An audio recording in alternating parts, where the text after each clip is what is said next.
I'm going to talk a bit about breathing tonight. A good way to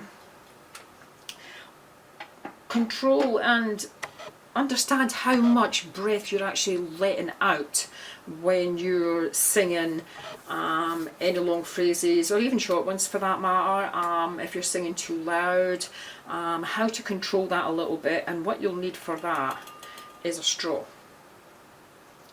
I've done this with a few people before and it works quite well for them, so hopefully it'll work quite well for you too.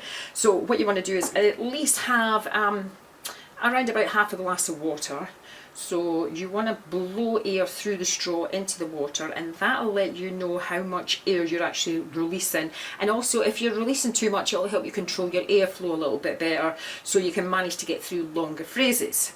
So what you want to do is you just want to blow into it basically, gently. So if it starts bubbling up too high, then you know, if you're doing this, then you know, and it starts, you know, splitting all over your mouth and your face and that. That's way too much force. So you just want to take it easy and just go.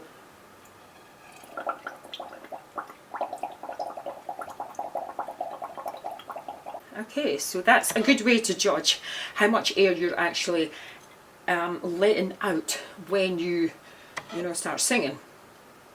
So what you want to try next is try and put some sound into that, like a just like we were doing the scale there.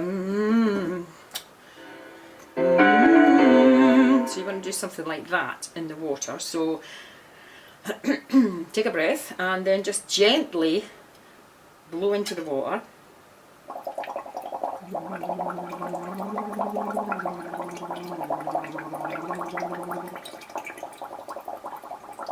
So you want to start blowing in, and then you want to start making some sound into it, and then you want to blow into it again without breaking that that chain. Make it consistent. So you're blowing in and then you're just transitioning into a little bit of sound with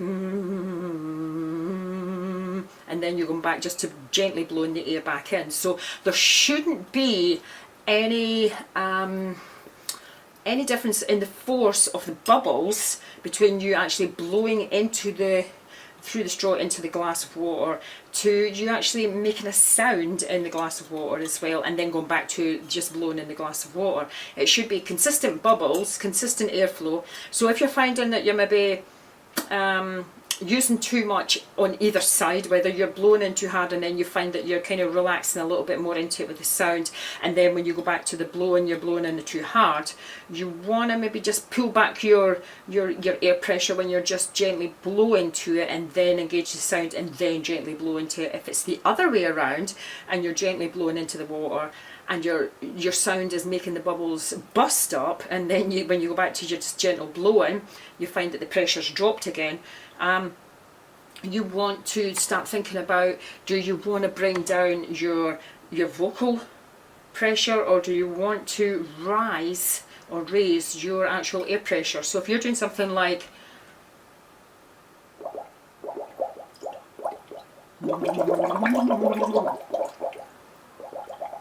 that, then you're using way too much air on your sound. So you need to pull back your sound a little bit. So you want to do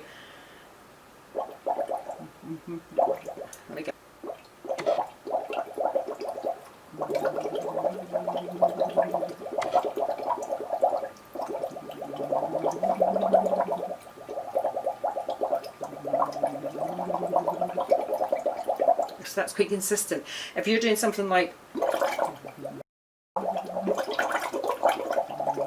then you want to pull back a little bit on that, just the free flowing air into the water.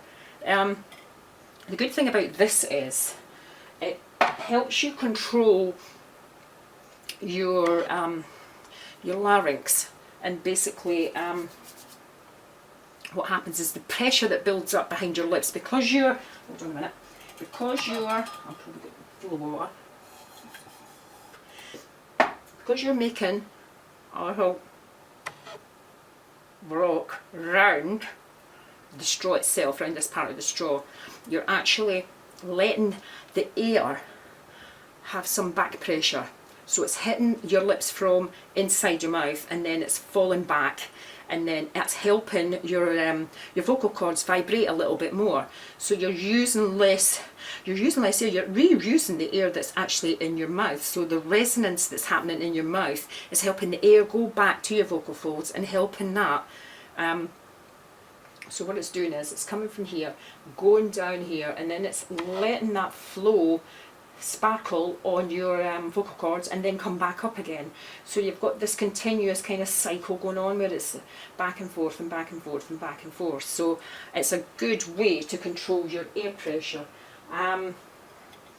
So we'll talk a bit more about that on Thursday. I've got a few exercises that we can do on that and get you going a little bit.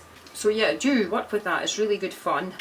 It's a great tool to find out how much air you're actually releasing when you sing. So I'm going to put a little bit of light on in here. Have fun with it. I'll be back on Thursday night, so I will see you then. So have a good few days and I'll catch you then.